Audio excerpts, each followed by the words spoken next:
Physics lab में measurement techniques के बारे में हम आज मेज़रमेंट उपकरण हैं उनके बारे में बात करेंगे।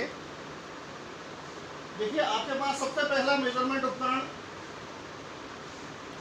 एक सिंपल स्केल होता है। आप इस स्केल से न्यूनतम कितनी दूरी नाप सकते हैं? 1 मिलीमीटर या 0.1 सेंटीमीटर। इसमें आप देखिए 1 सेंटीमीटर 10 भागों में बटा हुआ है, यानी आप इससे जब किसी रेखा की दूरी नापेंगे तो 2.1 centimetre, 3.2 centimetre, 3 centimetre 2 millimetre, 3 centimetre 4 millimetre. भौतिकी में इतने बड़े मेज़रमेंट से गणनाओं में त्रुटि हो जाती है, इसलिए हम इसके एग्जैक्ट मेज़रमेंट करते हैं। तो एग्जैक्ट मेज़रमेंट करने के लिए जो सबसे पहला उपकरण बनाया गया है वो कहलाता है वर्नियर कैलीपर।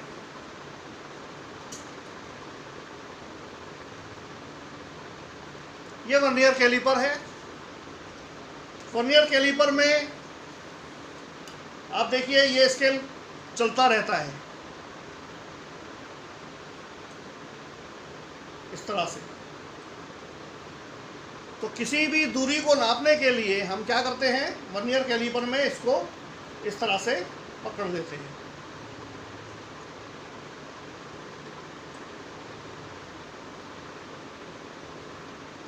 वर्नियर कैलीपर से दूरी नापने के लिए इसका लघुत्तम माप, जैसा हमने स्केल में देखा था, सिंपल स्केल में उसका लघुत्तम माप 0.1 सेंटीमीटर होता है।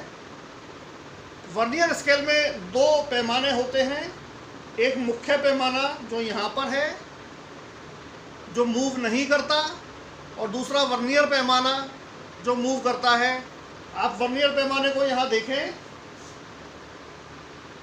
तो वर्नियर पैमाने पर 10 भाग बने हुए हैं, और जब आप इसको मुख्य पैमाने से मिलाएंगे, ये मुख्य पैमाना है जो चलायमान नहीं है, तो वर्नियर के 9 भाग, वर्नियर के 10 भाग मुख्य पैमाने के 9 भागों से मिलते हैं।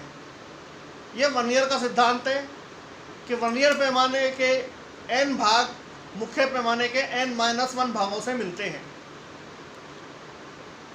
तो हम सबसे पहले इसके लिए लघुत्तम माप की गणना करें।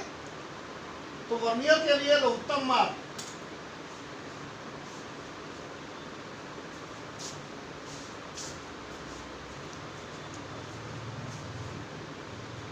मुख्य पैमाना हमारे पास अपने सिंपल स्केल की तरह से है।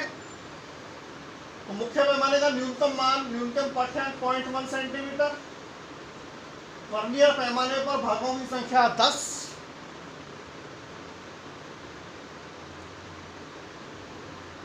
तो इसका लघुत्तम माप इस तरह से निकाला जाएगा। मुख्य पैमाने का न्यूनतम पाठ्यांक 0.1 सेंटीमीटर डिवाइडेड बाई वर्नियर पर भागों की संख्या 10, ये 0.01 सेंटीमीटर। यानी हमारे पास इस स्केल से जो राशि हम नाप नहीं सकते, 1 मिलीमीटर और 2 मिलीमीटर के बीच में अगर कोई दूरी आ रही है तो हम उसे नहीं नाप सकते, उसे हम वर्नियर से नाप सकते हैं। वर्नियर की एक सबसे बड़ी खासियत है कि इसे हम किसी भी मोटाई पर, देखिए इस मोटाई पर नाप सकते हैं। अगर कम हो तो हम यहाँ पर नाप सकते हैं, कम हो तो हम यहाँ पर नाप सकते हैं, अलग अलग। और इससे किसी भी तल की एग्जैक्ट गहराई अगर हमें निकालनी है तो यहाँ से निकाली जा सकती है। किसी खाली वेसल में जिसकी हमें गहराई निकालनी है उसमें इसको रख लें इस तरह से, तो हम इसकी गहराई भी निकाल सकते हैं। तो वर्नियर का जब आप लघुत्तम माप निकाल लेंगे, जो हमारे पास 0.01 सेंटीमीटर आता है, तो वर्नियर से जो कुल पाठ्यांक, जैसा हम स्केल से लेते हैं सेंटीमीटर और मिलीमीटर, वो कुल पाठ्यांक होता है। वर्नियर से जब हम कुल पाठ्यांक निकालेंगे तो मुख्य पैमाने का पाठ्यांक, यानी वर्नियर का पहला भाग, जीरो भाग से पहले मुख्य पैमाने पर जो भी मान आ रहा है वो मुख्य पैमाने का या प्रधान पैमाने का पाठ्यांक होगा। फिर वर्नियर का एक चिन्ह ऐसा होगा जो मुख्य पैमाने के किसी चिन्ह से पूरी तरह से मिलता है, उसे हम कहते हैं वर्नियर का संपातित चिन्ह। तो ये संपातित चिन्ह हम देखेंगे और उसको गुणा करेंगे लघुत्तम माप से। इस तरह से कुल पाठ्यांक आता है हमारे पास। देखिए, जैसे एक एग्जांपल दिया है हमने, मुख्य पैमाने पर 2.3 सेंटीमीटर और वर्नियर पर छठा भाग मिल रहा है। छठा भाग संपातित है। संपातित भाग ऐसा होगा जो मुख्य पैमाने से बिल्कुल मिलेगा, बाकी सारे भाग कुछ आगे रहेंगे कुछ पीछे रहेंगे। वर्नियर के 10 निशानों में से एक निशान ऐसा होगा जो पूरी तरह से मुख्य पैमाने से मिलता हुआ होगा, उसी को हम कहते हैं संपातित चिन्ह। तो संपातित चिन्ह इसमें है, मान लीजिए छठा भाग मिल रहा है तो संपातित चिन्ह 6, इसको हम गुणा करें लघुत्तम माप से 0.01 सेंटीमीटर, तो 2.3 प्लस 0.06 सेंटीमीटर, तो कुल पाठ्यांक कितना आ गया 2.36 सेंटीमीटर। अगर आप इसे सामान्य स्केल से नापते तो 2.3 सेंटीमीटर आता, वर्नियर से हमने इसे नापा है तो 2.36 सेंटीमीटर। अगला प्रिसाइज इंस्ट्रूमेंट हमारे पास स्क्रू गेज है।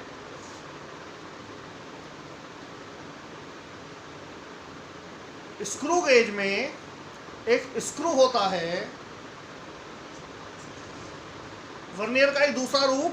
वर्नियर में हम इसको हाथ से चलाते हैं, यहाँ पर स्क्रू से चलाते हैं। स्क्रू की जो चूड़ियाँ हैं, इनका चूड़ी अंतराल सामान्यतः 1 मिलीमीटर के बराबर होता है। आप इसका चूड़ी अंतराल जब निकालें, इसको 10 चक्कर घुमाएं तो ये 10 मिलीमीटर तक चल जाता है। तो इसका मुख्य पैमाने का पाठ्यांक या मुख्य पैमाने का न्यूनतम पाठ्यांक या चूड़ी अंतराल ये हमारे पास होगा 0.1 सेंटीमीटर। ये चूड़ियाँ दिख रही है ना, इसका अंतराल, यानी एक चूड़ी से दूसरी चूड़ी के बीच की दूरी। हम इसको घुमाएंगे, 5 चक्कर घुमाएं, ये कितना खिसकता है, 10 चक्कर घुमाएं 1 सेंटीमीटर खिसक जाता है। तो इसकी एक चूड़ी का अंतराल हमारे पास हो गया 0.1 सेंटीमीटर, मुख्य पैमाने का पाठ्यांक। इसमें देखिए 2 पैमाने हैं, एक यहाँ पर आपको नजर आएगा और एक ये जो घूम रहा है वृत्ताकार।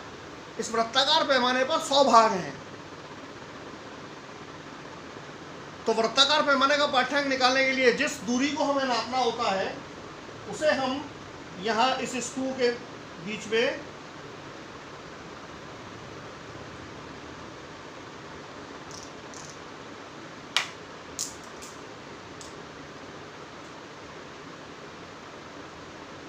इस तरह से रख देते हैं। यहाँ पर आपको मुख्य पैमाना दिखेगा, तो जितने उसके भाग पूरी तरह से दिख रहे हैं उसे हम नोट करें। जैसे इसमें देखिए 0.7 दिख रहे हैं, 0.7 सेंटीमीटर, तो मुख्य पैमाने का मान हो गया 0.7 सेंटीमीटर। और इस मुख्य पैमाने पर एक लाइन बनी हुई है, तो वृत्ताकार पैमाने का जो भी भाग इससे मिल रहा है वो वृत्ताकार पैमाने पर भागों की संख्या हो जाएगी। कुल संख्या 100। तो हम इसका लघुत्तम माप निकालें, मुख्य पैमाने का न्यूनतम पाठ्यांक या चूड़ी अंतराल अपॉन वृत्ताकार पैमाने पर भागों की संख्या 100, 0.1 अपॉन 100, 0.001 सेंटीमीटर।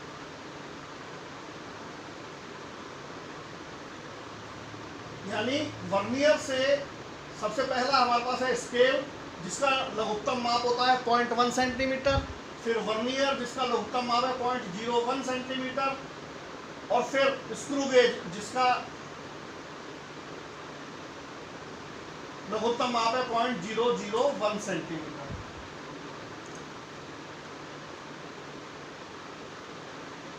स्क्रू गेज के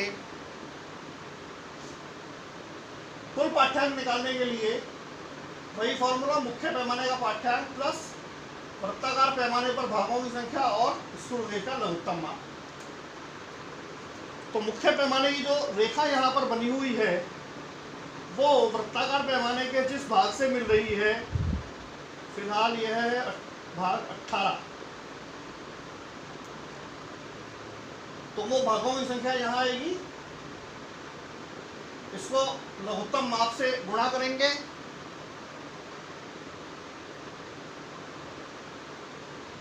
देखिए एक एग्जांपल लिया है हमने।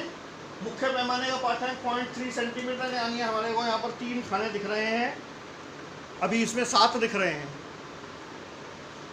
56 अगर वृत्ताकार पैमाने में भागों की संख्या है तो उसको लघुत्तम माप से गुणा करें 0.001 सेंटीमीटर, तो ये 0.056 सेंटीमीटर होगा। कुल पाठ्यांक हमारे पास आ जाएगा 0.0356 centimetre.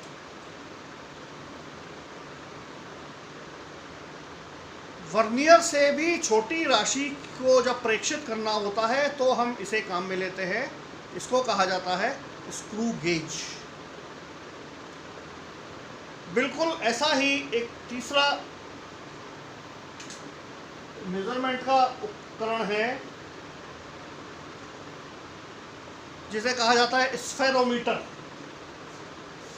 This is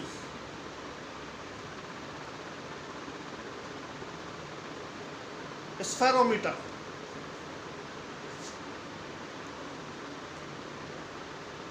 screw gauge पूरी तरह से स्क्रू गेज के सिद्धांत पर काम करता है। ये इसका मुख्य पैमाना, और ये देखिए वृत्ताकार पैमाना जिस पर 100 भाग हैं। वही लघुत्तम माप, इसका चूड़ी अंतराल 1 mm। इसकी खासियत यह है कि किसी तल की मोटाई को भी नाप सकता है। उत्तल लेंस या अवतल लेंस जैसा भी हो, तो जब हम इसे किसी समतल पृष्ठ पर रखेंगे तो वृत्ताकार पैमाने का 0 और मुख्य पैमाने का 0 आपस में मिलते हुए होंगे। अगर कोई पृष्ठ किसी जगह पर ऊंचा है तो हमें इसको ऊंचा करना पड़ेगा, और अगर कहीं पर अवतल आकृति है तो हमें इसको नीचा करना पड़ेगा। जिस तरह से स्क्रू गेज से गणनाएं की जाती हैं, बिल्कुल उसी तरह से इस स्फेरोमीटर से भी गणनाएं की जाती हैं। इसका भी कुल पाठ्यांक हमारे पास बिल्कुल उसी तरह से आएगा जैसा स्क्रू गेज में दिया जाता है। फार्मूला बिल्कुल यही होगा कुल पाठ्यांक का, लघुत्तम माप का। इसकी मेजरमेंट करने की सबसे बड़ी खासियत यही है कि इससे हम कहीं पर गहराई अगर हो तो उसे नाप सकते हैं, कहीं पर अगर ऊंचाई हो तो उसे भी नाप सकते हैं, और इसी से उत्तल लेंस की या अवतल लेंस की वक्रता त्रिज्या का मापन बड़े आसानी से किया जा सकता है। इसे स्फेरोमीटर कहा जाता है। Thank you.